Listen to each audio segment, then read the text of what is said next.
Hello everyone, good morning. दोस्तों, आज 30 जून है और उत्तर प्रदेश लोक सेवा आयोग ने कल 2 नोटिस जारी की है एलटी ग्रेड मेंस एग्ज़ाम के संबंध में, और पहली नोटिस संगीत विषय के संबंध में है। तो कुल मिला के संगीत विषय में लगभग 117 ऐसे लोग हैं जिनके फार्म रिजेक्ट हुए हैं। तो इनकी लिस्ट यहाँ पर लगाई गई है। एग्जैक्टली कुल 23 लोग ऐसे हैं इसमें जिन्होंने मतलब शिक्षा स्नातक की उपाधि है भारत में एनसीटी द्वारा मान्यता प्राप्त किसी कोर्स में शिक्षा स्नातक की उपाधि धारित न करने के कारण है। मतलब इतने लोग 23 लोग हैं जिन्होंने बीएड नहीं किया है, तो उसकी वजह से इनके आवेदन जो हैं वो रद्द हुए हैं। इसके अलावा कुछ और भी कारण हैं जिनको आप इस पीडीएफ में देख सकते हैं। पीडीएफ मैं आपको शेयर कर दूंगा टेलीग्राम चैनल पर। यहाँ पर एक बड़ी संख्या आप देख पा रहे होंगे, कुल 60 लोग ऐसे हैं जिनका जो आवेदन है वो आयोग कार्यालय में लास्ट डेट जो थी 20 अप्रैल 2026 तक प्राप्त नहीं हुआ। इसकी वजह से सर्वाधिक संख्या में ये जो आवेदन है रद्द हुए हैं। अब इनको जो है ना समय दिया गया है, 4 जुलाई तक का समय दिया गया है। 4 जुलाई तक ये अपना प्रत्यावेदन दे सकते हैं, और जिन कारणों से इनका ये जो फॉर्म रिजेक्ट हुआ है, अगर उनको लगता है कि गलत रिजेक्ट हुआ है तो फिर उसके संबंध में अपनी सफाई ये प्रस्तुत कर सकते हैं। ध्यान रखिएगा, ये डेट 4 जुलाई है लास्ट डेट। इसके अलावा दोस्तों, अगर आप देखेंगे तो जो आपका हिंदी विषय है, तो हिंदी विषय में तो मतलब कुल मिला के 11 पेज की रिजेक्शन लिस्ट है। बहुत बड़ी संख्या में हिंदी के लिए जो आवेदन हुए थे मुख्य परीक्षा के सापेक्ष वो रद्द हुए हैं। और ये जो लिस्ट है इसमें जो सर्वाधिक में दूसरे स्थान पर आप देखेंगे 282 प्रकरण ऐसे हैं जिनके लिए अंतिम तिथि तक ऑनलाइन आवेदन पत्र नहीं भरा गया है। तो ऐसे लोग हैं। और इसके अलावा देखेंगे तो लगभग 294 के आसपास ये संख्या आप यहाँ पर देखेंगे, पूरी संख्या जो है 294 प्रकरण। तो ऐसे लोग हैं जिन्होंने एक विषय के रूप में संस्कृत के साथ इंटरमीडिएट या उत्तर प्रदेश संस्कृत शिक्षा परिषद से उत्तर मध्यमा परीक्षा उत्तीर्ण नहीं की है। इस वजह से और भी कई सारे कारण हैं, यानी कि 888 लोग कम हो गए। दोस्तों, आपको पता होगा कि ये जो परीक्षा हुई थी हिंदी की प्री की परीक्षा, ये 6 दिसंबर को हुई थी, 6 दिसंबर 2025 को, और इसमें कुल पदों की संख्या 690 थी। जो पंजीकृत थे यानी कि रजिस्ट्रेशन करने वाले कुल 1,29,511 अभ्यर्थी थे। इसमें 82,007 परीक्षा में शामिल हुए थे, और जो क्वालिफाई हुए थे फॉर द मेंस उनकी संख्या काफ़ी अच्छी थी। मतलब 8,162 लोग मेंस के लिए क्वालिफाई करवाए गए थे, लेकिन अब इसमें भी संख्या जो है वो 888 कम हो गई है। तो इतने लोग जो है अब मेंस नहीं दे पाएंगे। हो सकता है कि जो 4 तारीख तक का समय दिया गया है, मतलब ऐसे लोग जो हिंदी विषय में इस रिजेक्शन लिस्ट में हैं, तो उनको भी 4 जुलाई तक का समय दिया गया है कि अगर उनको लगता है कि उनका नाम इस रिजेक्शन लिस्ट में है और गलत कारणों से है तो वो प्रत्यावेदन दे सकते हैं 4 जुलाई तक। ठीक है, दोनों पीडीएफ जाएगी आपके टेलीग्राम चैनल स्टडी विद ज्ञान प्रकाश और व्हाट्सएप चैनल पर। तो आप लोग जाकर इसे देख लीजिए। अगर आप भी संबंधित परीक्षा से जुड़े हुए हैं तो प्रत्यावेदन यथाशीघ्र आप कर दीजिएगा। इसमें देरी बिल्कुल मत कीजिएगा। ये नहीं कि आज अभी तो 30 तारीख है, 4 तारीख है, ऐसा कुछ नहीं। आप तुरंत ही ये जो काम है इसको पूरा कर लीजिए। ठीक है। इसके अलावा दोस्तों, मैं बात करूं तो उत्तर प्रदेश शिक्षा सेवा चयन आयोग की जो ऑफिशियल वेबसाइट है, इस पर जो प्रिंसिपल की परीक्षा होनी है उसके लिए जो सिलेबस है जारी किया गया है, आप यहाँ पर देख सकते हैं। ये नया सिलेबस है। तो आपको पता है कि कुल मिला के 111 पदों पर विज्ञापन जारी होने वाला है, और विज्ञापन जुलाई में ही आ जाएगा। आज जून समाप्त हो रहा है, तो जुलाई में कभी भी विज्ञापन देखने को मिल सकता है। मुझे लगता है कि सेकेंड वीक में ये विज्ञापन आपको देखने को मिलेगा। तो अब अगर आप प्रिंसिपल बनना चाहते हैं तो कुल मिला के यहाँ पर 400 नंबर पर आपकी जो फाइनल मेरिट तैयार होगी, और इसमें भी 40 नंबर का इंटरव्यू होगा, और बाकी जो 360 अंक हैं उसके लिए लिखित परीक्षा करवाई जाएगी।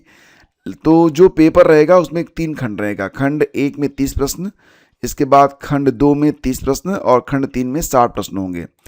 तो खंड 1 में क्या क्या होगा, इसमें देखिए करंट अफेयर होगा, और भारतीय इतिहास, भारतीय राज्य व्यवस्था, भारतीय अर्थव्यवस्था, भारत का भूगोल वगैरह, सामान्य विज्ञान, सूचना और संचार प्रौद्योगिकी से प्रश्न होंगे। 30 प्रश्न होंगे ये।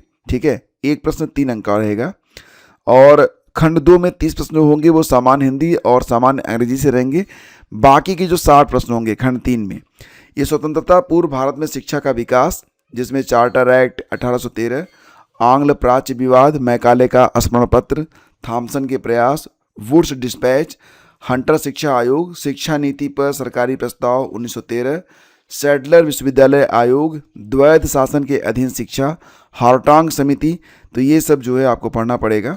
इसके अलावा उत्तर प्रदेश इंटरमीडिएट शिक्षा अधिनियम 1921, संबद्ध अधिनियम नियमावली और विनियमावली से भी प्रश्न होंगे। प्रधानाचार्य की भूमिका का उत्तरदायित्व, शैक्षणिक प्रशासन, कार्यालय प्रशासन आदि से संबंधित प्रश्न होंगे। 60 प्रश्न होंगे, ठीक है। तो प्रशासनिक व्यवस्था से 60 प्रश्न होंगे। और इसी प्रकार से जो आपका सिलेबस है for the intermediate and high school, दोनों को यहाँ पर जारी किया गया है।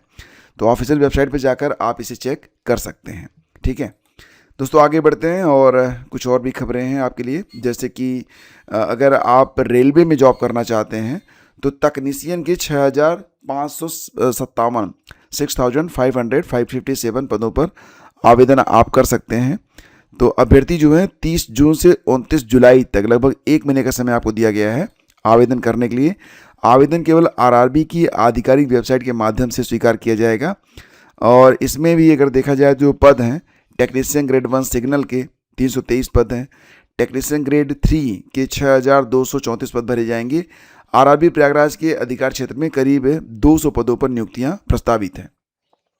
तो अगर आप इंटरेस्टेड हैं तो ये पूरा आर्टिकल आप पढ़ सकते हैं, ये आपको पढ़ने को मिल जाएगा टेलीग्राम चैनल पर। एंड असिस्टेंट प्रोफेसर भर्ती के इंटरव्यू 21 से हो रहे हैं। तो जैसा कि आपने देखा यहाँ पर ये टाइम टेबल जारी किया गया है। विज्ञापन संख्या 51 के लिए बीएड असिस्टेंट प्रोफेसर को छोड़कर बाकी विषयों की जो परीक्षा करवाई गई थी, तो 33 विषयों में 910 पद थे। ये परीक्षा 18 और 19 अप्रैल को हुई थी। लिखित परीक्षा में औपबंधिक रूप से कुल 3,155 अभ्यर्थी जो हैं सफल हुए हैं। तो विषयवार अब ये जो साक्षात्कार का कार्यक्रम है ये जारी किया गया है। तो 21 जुलाई से ये कार्यक्रम शुरू होगा और 13 अगस्त चलेगा, ठीक है। तो ध्यान दीजिएगा कि 21 से लेकर 13 तक, और इसी बीच में 28 जुलाई, ये तारीख याद है क्यों? विज्ञापन संख्या 51 बीएड असिस्टेंट प्रोफेसर की परीक्षा की तिथि भी घोषित कर दी गई है, जो कि 28 जुलाई को होनी है। हालांकि कोर्ट का आदेश है कि जो लोग भी बाद में, यानी कि जैसा कि आपने देखा था जब ये तीसरी बार फॉर्म भरवाया गया, पहली बार फॉर्म भरवाया गया तो रिजेक्ट हो गया था, दूसरी बार भी रिजेक्ट हुआ, तीसरी बार जब फॉर्म भरवाया गया है तो कहा गया था कि इसमें कुछ लोग हाई कोर्ट पहुंचे थे, तो उनसे ये कहा था क्योंकि पदों की संख्या बढ़ाई गई है, सो जो है दोबारा से पोर्टल ओपन करके जो अभ्यर्थी मतलब फॉर्म भरने की लास्ट डेट तक, तीसरी बार फॉर्म भरने की लास्ट डेट है तो तक योग्यता धारित करते हैं, उनको भी शामिल किया जाए। तो अभी फ़िलहाल कोर्ट का आदेश तो था, लेकिन अभी कुछ हो नहीं रहा है। अब अभी तक ये श्योर ही नहीं है कि मतलब आयोग इस जो आदेश आया है उसको चैलेंज करेगा या परीक्षा अपनी समय से करवाएगा या पोस्टपोन करेगा। इसके बारे में थोड़ा सा पता करना पड़ेगा। फिलहाल आप लोग अपनी तैयारी जो है वो करते रहिए। लिखित परीक्षा में सफल अभ्यर्थियों का साक्षात्कार पत्र दिनांक 29 जून से डाउनलोड किया जा सकता है। तो मतलब कल से ही इसका जो इंटरव्यू लेटर है वो डाउनलोड होना स्टार्ट हो गया है। और 21 जुलाई से इकोनॉमिक का जो मतलब विषय है, इसके अलावा अलग अलग जो विषय हैं सभी के इंटरव्यू की डेट यहाँ पर आ चुकी है। ओके। और दोस्तों यहाँ पर देखेंगे उत्तर प्रदेश शिक्षा सेवा चयन आयोग ने जारी किया पाठ्यक्रम। तो ये मैं आपको बता चुका हूँ कि 360 अंकों की प्राचार्य भर्ती परीक्षा होगी, तो इस पर तो चर्चा हो चुकी है। ACF RFO की परीक्षा 14 से होगी। आपको पता है कि UPPCS प्री 2025 के साथ ही ACF RFO की परीक्षा भी होती है। सेम एक ही परीक्षा होती है और उसी के आधार पर दोनों परीक्षाओं के लिए अभ्यर्थी जो है चुने जाते हैं। तो फिलहाल 2025 के लिए जो PCS प्री परीक्षा हुई थी तो उसमें RFO, ACF और RFO की जो मेंस की परीक्षा है उसके लिए अब 14 से 28 जुलाई तक परीक्षा करवाई जाएगी। कुल 106 पद हैं। तो इसके लिए जो कार्यक्रम है वो जारी कर दिया गया है। परीक्षा 2 पालियों में होगी। पहला सत्र 9:30 से 12:30 बजे तक होगा। दूसरा सत्र 2 से 5 बजे तक लखनऊ में लोक सेवा आयोग परिसर में परीक्षा करवाई जाएगी। और यहाँ पर अभ्यर्थी अभी भी लगातार प्रयासरत हैं कि जो TGT PGT वगैरह का विज्ञापन आना है 2026 में, वो लेटेस्ट जो नियमावली है उसके मुताबिक नहीं बल्कि पुरानी नियमावली से होना चाहिए ताकि अभ्यर्थियों को अवसर मिल सके।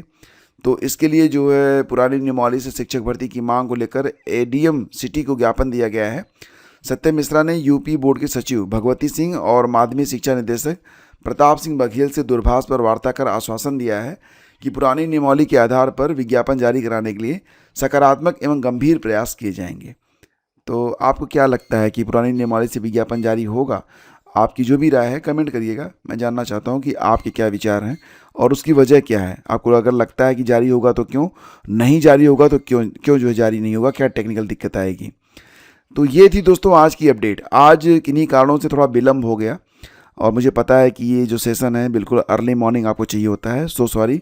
एंड मैं कोशिश करता हूँ कि आप लोगों तक ये सेशन जितनी जल्दी हो सके पहुँचा सकूँ, लेकिन अगर मैं कार्यस्थल पर हूँ ही नहीं तो फिर कैसे पॉसिबल है।